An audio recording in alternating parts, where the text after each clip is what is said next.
भारतीय पुरातत्व सर्वेक्षण यानी एएसआई आज वाराणसी के ज्ञानवापी मस्जिद पर कोर्ट में सर्वे रिपोर्ट पेश कर सकता है। वहीं इलाहाबाद हाईकोर्ट में एक सुनवाई है। ये मथुरा की शाही ईदगाह के सर्वे के लिए कोर्ट कमिश्नर नियुक्ति को लेकर है।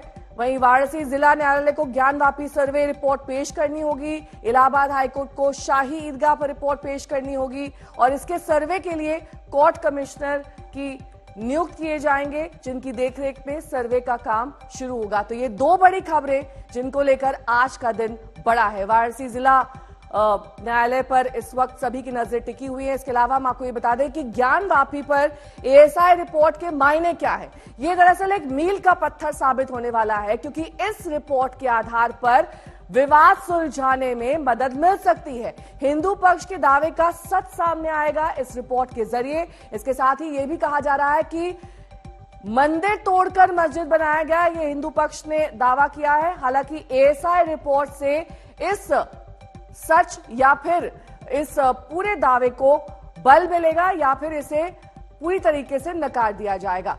स्वास्तिक के निशान मिले हैं अंदर। हिंदू पक्ष का यह दावा है कमल की आकृति अंदर पाई गई है, जिससे यह साबित होता है कि पहले मंदिर ही था। वहीं त्रिशूल के निशान मिले हैं। कई ऐसे चिन्ह हैं जिनको लेकर हिंदू पक्ष ने अपने दावे किए हैं। मूर्तियां अंदर पाई गई हैं, लेकिन एएसआई रिपोर्ट इस पूरे मामले में दरअसल तस्वीर साफ करेगा। तारीख पर तारीख इस पूरे मामले को मिलती रही है। एएसआई को अब तक 6 बार मोहलत दी गई है।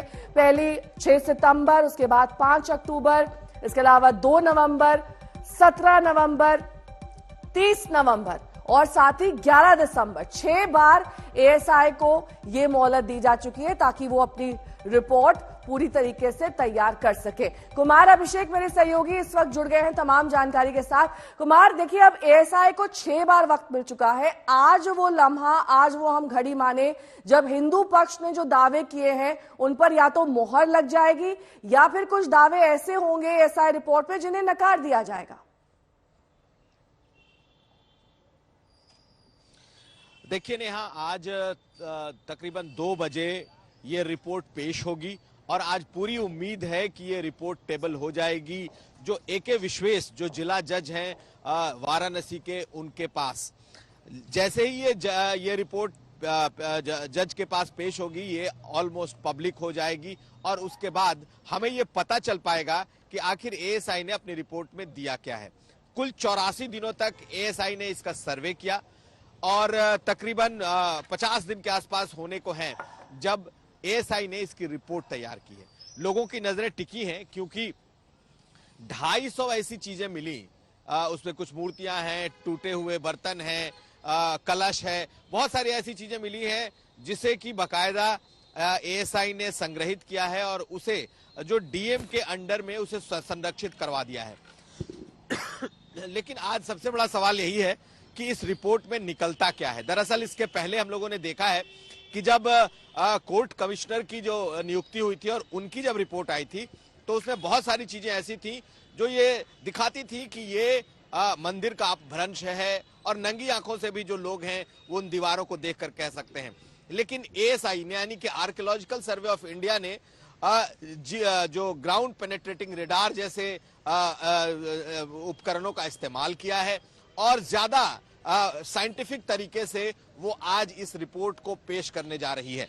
तो बहुत ज्यादा नजर होगी क्योंकि अभी तक ये कहा जा रहा था, मुस्लिम पक्ष का कहना है कि ये मस्जिद है और इसे तोड़ा नहीं गया है। लेकिन क्या इस रिपोर्ट में ऐसे चिन्ह मिलते हैं कि कभी इसे तोड़ करके इस पर मस्जिद बनाई गई? तो ये एक बड़ा सवाल होगा और एएसआई की रिपोर्ट में सबसे बड़ी नजर यही रहेगी क्योंकि जो कोर्ट कमिश्नर की रिपोर्ट थी उसने तो लगभग साफ कर दिया था।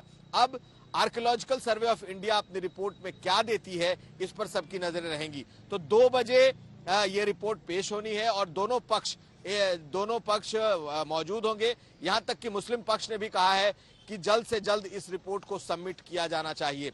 आपको बताएं कि जो ज्ञानवापी परिसर है उसमें जो वजू खाना है, यहाँ हिंदू पक्ष जिसे शिवलिंग का इलाका कहता है, जहां वो आकृति मिली और उसे शिवलिंग कह रहे हैं, उसे छोड़कर बाकी पूरा का पूरा परिसर एएसआई ने उसका सर्वे कर लिया है, उसकी रिपोर्ट तैयार है। तो आज ये रिपोर्ट पेश होनी है, सभी नजरें इसी पर रहेंगी।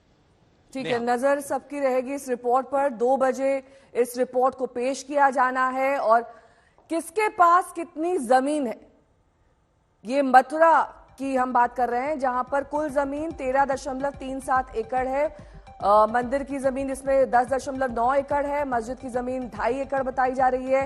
ये तमाम तथ्य जो हैं पहले ही इकट्ठा कर लिए गए थे। 1968 का वो समझौता, इसी समझौते को लेकर दरअसल पूरा का पूरा ये विवाद है और अब इस विवाद पर कोर्ट को फैसला लेना है। 1968 के समझौते में दोनों पक्षों में जमीन पर समझौता हुआ था।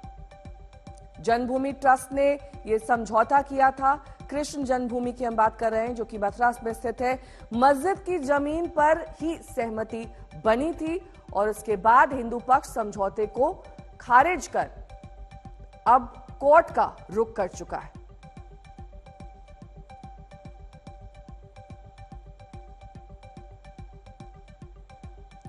समर श्रीवास्तव मेरे सहयोगी जुड़ गए हैं तमाम जानकारी के साथ।